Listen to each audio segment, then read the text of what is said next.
quando se fala em Enem, uma das maiores preocupações dos alunos é a redação. O desempenho na redação pode fazer a diferença entre ser aprovado e reprovado. Por isso, o programa Reportagem Especial conversou com a doutora Vivi Rio Stella. Ela é professora e especialista em linguística e vai dar algumas dicas de como se preparar e ir bem na prova. Veja. Esse ano foi um ano atípico para todo mundo. Todos os setores da sociedade foram comprometidos de alguma forma pela pandemia. E de que forma essa pandemia, esse ano atípico, deve se refletir no Enem, especialmente na redação? Bom, a redação sempre acaba refletindo os temas que estão em evidência, então provavelmente deve ter algum tipo de discussão voltada às transformações que nós estamos vivendo aí nesse tempo aí de pandemia. Agora é difícil precisar qual deve ser o pedido na redação. No ano passado, por exemplo, estava se aventando aí que a gente ia ter um tema como, por exemplo, a questão da cultura. E aí foi pedido algo muito específico do cinema brasileiro. Outros anos em que não estava no radar a questão da inclusão dos surdos e foi esse o tema da redação. Então, difícil a gente saber exatamente, acertar assim na mosca qual deve ser a abordagem, mas é bem provável que algum tipo de comportamento por causa da pandemia, novas formas de consumo, enfim, tem muitos leques aí de possibilidades para que as pessoas possam trabalhar esse tema na própria redação. E nesse cenário tão diversificado e tão imprevisível, como se preparar da melhor forma? Acho que o primeiro ponto que esse candidato que vai fazer a redação do Enem, ele precisa ter atenção, são as competências que o Enem vai avaliar. Porque senão a gente acaba pensando somente no texto, ou somente na gramática, ou somente em regras de coesão, ou, claro, de ampliar esse repertório, mas sem ter no radar quais são essas 5 grandes competências. Então, a minha dica assim, para o vestibulando é essa: dá uma olhada com atenção nessas competências, nas 5 competências, e a partir dela trabalha algumas questões da sua própria forma de escrever. Agora, uma coisa que todo ano se bate na tecla é estar bem informado, estar atualizado nas informações. Isso faz diferença, né? Faz bastante diferença, porque afinal de contas essa é uma das 5 competências. É como o indivíduo que está ali fazendo a redação, ele mobiliza um repertório que não seja só dos textos de discussão.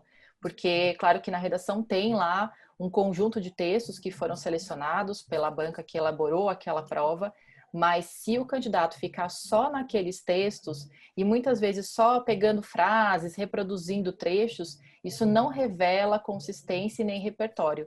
E o que o Enem preza muito é por esse amplo repertório. Eu até diria assim, vale investir em novas formas de você buscar informação. Saiu uma pesquisa recentemente que os jovens têm uma tendência, e aí os jovens, na verdade, o número específico são 93% dos jovens, acabam tendo informação a partir das redes sociais, do Instagram especialmente. Agora, tem muitas fontes de informação. Então, jornais impressos ou televisivos, os podcasts estão aí também com muita informação. Então, vale se pautar por diferentes fontes para ter esse amplo repertório, porque é isso, é estar informado, mas não ver o que está todo mundo vendo, ver outras coisas também. Agora, nunca as pessoas, especialmente os jovens, tiveram tanta informação. Nunca essas informações estiveram tão disponíveis. Pela sua experiência, você acredita que o candidato, o aluno, tem aproveitado essa gama de informações ou ainda carece um pouco de otimizar, né, a atenção e o trabalho, o estudo para absorver isso em quantidade e principalmente em qualidade maior? Bom, acho que não só os candidatos, mas todos nós estamos nessa avalanche de informação e nós temos que tomar esse cuidado de fazer uma seleção daquilo que realmente importa, aprofundar os temas que realmente fazem sentido para o nosso trabalho, para o vestibulando que vai prestar a prova. Então, realmente trabalhar mais a qualidade do que a quantidade. Não adianta você falar, nossa, eu leio tudo, leio todas as manchetes.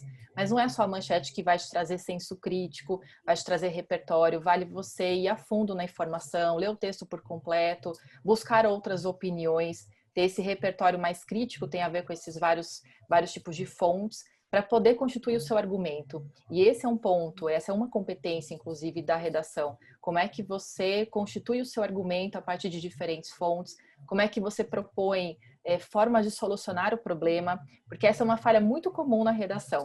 As pessoas acabam falando do problema, mas não fazem a proposição da solução, e esse é um critério do Enem. Então, vale a pena ter muito em mão, assim, quais são os argumentos e realmente como é que eu transformo, sem ser aquela forma meio panfletária, como a gente fala, que é devemos investir em educação, o governo tem que investir. Isso todo mundo vai falar, mas como é que você realmente propõe algo específico, que traga concretude para a sua proposta e que mostre que você se baseou nos argumentos que você trouxe no seu texto. Esse é um ponto essencial e que faz toda a diferença no texto. E um avaliador do Enem, ele procura o que ele busca, assim, da forma mais sintética possível em um aluno na avaliação. Bom, eu não vou repetir quais são essas competências, né, do Enem, mas acho que vale o candidato dar uma olhada, porque tem desde assim, o domínio da norma culta. Então, como é que ele mobiliza regência, concordância, pontuação? Agora, não é só isso. Eu acho que tem muita gente ainda que tem esse viés gramatical. Eu, como linguista de formação, falo, vamos olhar para o texto também. E aí, resumindo, o que é preciso ter? Bastante argumentação, sustentação, começo, meio e fim do seu texto. Também atender a proposta da redação. Então, se te pediram para falar sobre a indústria do cinema brasileiro, como era o tema do ano passado, e você fala de Hollywood, por exemplo, isso não vai te ajudar a atender o tema do vestibular. Então, realmente atender o tema, trabalhar no texto dissertativo. Tem gente que acaba falhando porque narra uma história e não disserta sobre um tema. E é claro, como eu disse, procurar fazer um texto bastante consistente, parágrafos bem intercalados, que tenham realmente uma inter-relação. Tem muita gente que faz assim um parágrafo que não tem nada a ver com o próximo. Então, fazer essa interconexão é fundamental e a proposta de solução do problema no final. Assim, bem resumidamente, é isso que esse corretor vai avaliar. Ele não vai só avaliar ortografia ou só concordância, ele vai ver camadas do texto para ver de que forma está razoável ou ótimo a forma como o indivíduo ele escreve esse texto. Ou seja, ali a forma e conteúdo. Forma Exato. no sentido das regras, da estrutura gramatical, e o conteúdo, principalmente a argumentação, a coerência dessa argumentação. Perfeito. É essa estrutura textual, né? Como é que esse texto está estruturado? No fundo é assim, quando você lê um texto que tem boa estrutura, tem bom conteúdo e boa forma, é um texto que não aborrece o seu leitor. Agora, um texto que é travado, ele não é fluido, ele não caminha, aí parece que é mais do mesmo, porque está meio que copiando aqueles textos de discussão, consequentemente é um texto que aborrece o leitor. E não é uma questão do corretor se aborrecer, mas é dessa fluidez, porque o corretor está muito treinado para ver exatamente esses critérios. Ele lê o texto e ele sabe exatamente achar os critérios que ele está buscando nessas redações. Existe alguma fórmula específica para esse momento? Qual é a orientação que você passa para um estudante que agora está nesse estágio, está vivendo essa expectativa? Olha, a primeira dica que eu daria para uma pessoa que está nesse momento assim de pré-vestibular para o Enem é, primeiro, tenta achar na internet, e tem muitos lugares para você encontrar, textos que são a nota máxima do Enem. E dá uma olhada o que tem nesse texto. O que faz esse texto ser uma nota máxima? E aí, de novo, vai lá e olha as competências e tenta enxergar. Esse é apurar o seu olhar crítico, primeiro ponto. Segundo ponto, procurar investir seu tempo em informação de qualidade. Então, ir atrás de podcasts, de fontes de informação confiáveis, olhar dois lados sobre o mesmo tema, porque isso também vai te ajudar a ter repertório.